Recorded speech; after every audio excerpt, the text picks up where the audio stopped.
Welcome back to MTG Stories.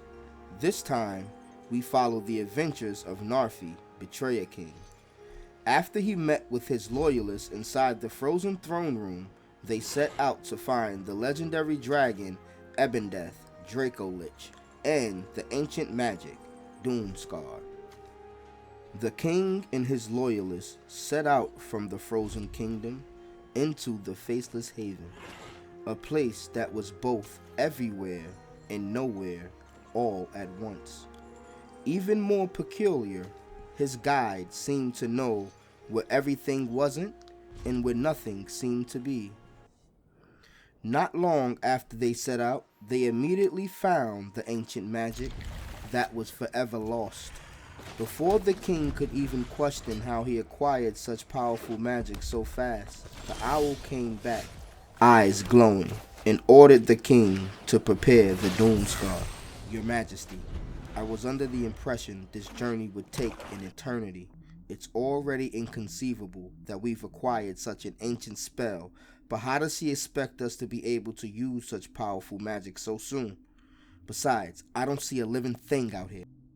I would not doubt the Watcher, Necromancer, if I were you. As they continued, the land was enchanted with a ghoulish procession, a nasty enchantment. They immediately became alert. Now do you see, Necromancer? There are strange things at play here. Before the Necromancer could respond, Valkai, god of lies, appeared out of nowhere. A vile creature who was rumored to even be a planeswalker. Without uttering a single word, he read all of their thoughts and then banished the Necromancer into another realm immediately. The king was concerned, because with the Necromancer banished, he couldn't bring him back from the dead. Your Majesty, I found you. I thought I heard the Necromancer. He's been banished. Watch out, that creature. There's more to him than it seems. As the priest entered the battlefield on the defense, he was then ambushed by Gisa, Glorious Resurrector, a legendary human wizard with some dangerous abilities. The priest could not move. He was even afraid to use his own abilities out of fear of being banished to another realm. The king began to get worried. With all of his allies being banished, he would not be able to complete his plan at all. And to make matters worse, Drana, the last blood chief, appeared from the skies, one of the legendary vampires, a cleric, who also had the ability to raise the dead. Before he could think of a plan, Gisa went on the attack. The priest jumped in front of the attack without thinking. When it was over, he was also banished to another realm. Thinking all hope was lost, Narfi heard a voice. Prepare the Doomscar. Gathering all his power, the king unleashed the Doomscar amongst the frozen tundra, destroying everything in his wake, returning the Necromancer to his side. Since the land was enchanted, a decaying zombie resurrected from the grave, followed by a hobbling zombie, with the touch of death, along with a shambling ghast. Again, the battlefield was filled with foul creatures. The decaying zombie went in on the attack before it decayed to nothingness.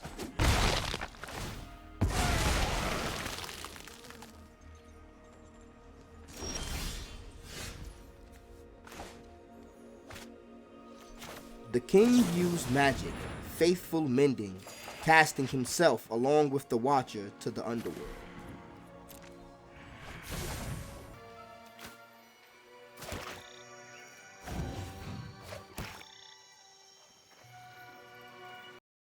And then, out of the shadows, devouring the ghast, the Morkut Behemoth appeared, a giant, menacing zombie, a devastating creature, along with another decaying zombie. The hobbling zombie went in on another vicious attack, ravaging everything in its path.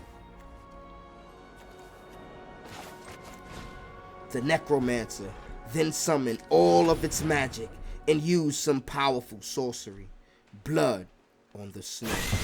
Returning Vega from the dead, also creating 2 more zombies from the land. The enemy quickly zaps Vega out of the skies and back to the grave.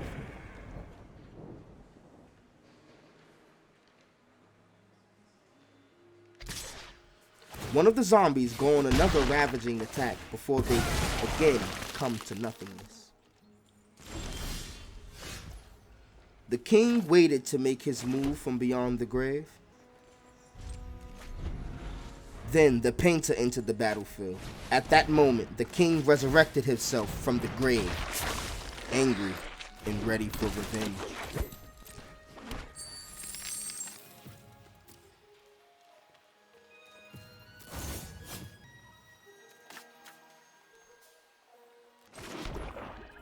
The Draga Necromancer enters the battlefield to help protect the king.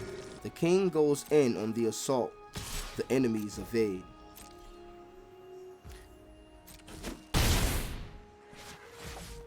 Using the spell Rite of Oblivion, the king banishes the painter while sacrificing himself in the process, creating another decaying body.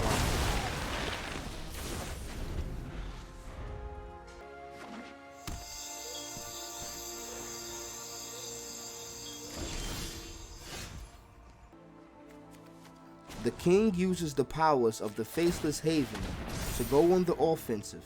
The Necromancer and the Shapeshifter smash into the enemy who couldn't defend themselves. Things were beginning to look like they were going according to plan until the tainted adversary appeared.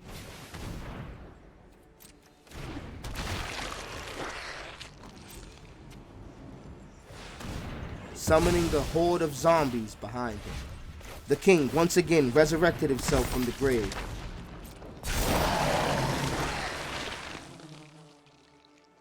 As the enemy zombies went in on another suicide attack. At that moment, the king cast one more magic from beyond the grave.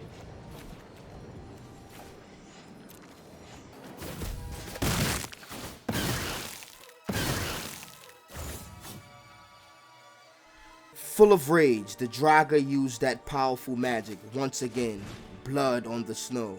This time, resurrecting himself, also banishing the tainted adversary in eternal ice.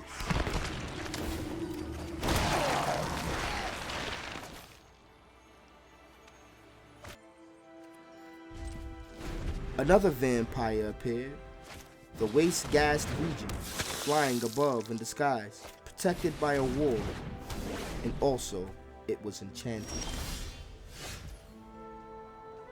The Necromancer then released the tainted adversary from his frozen prison, along with his army of zombies.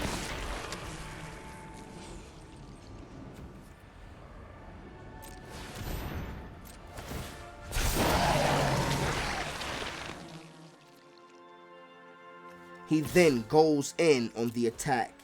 The enemies evade.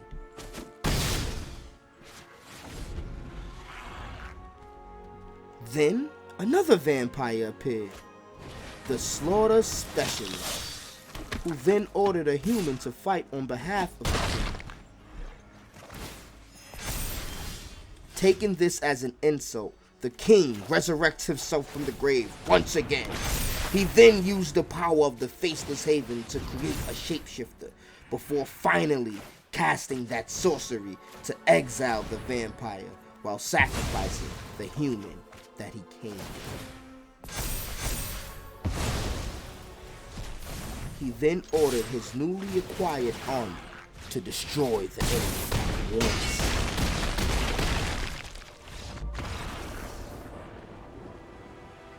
With this victory, the king is now one step closer to achieving his plan. They now move forward to find and resurrect the Ebondeath. How will these adventures play out? We shall have to wait and see.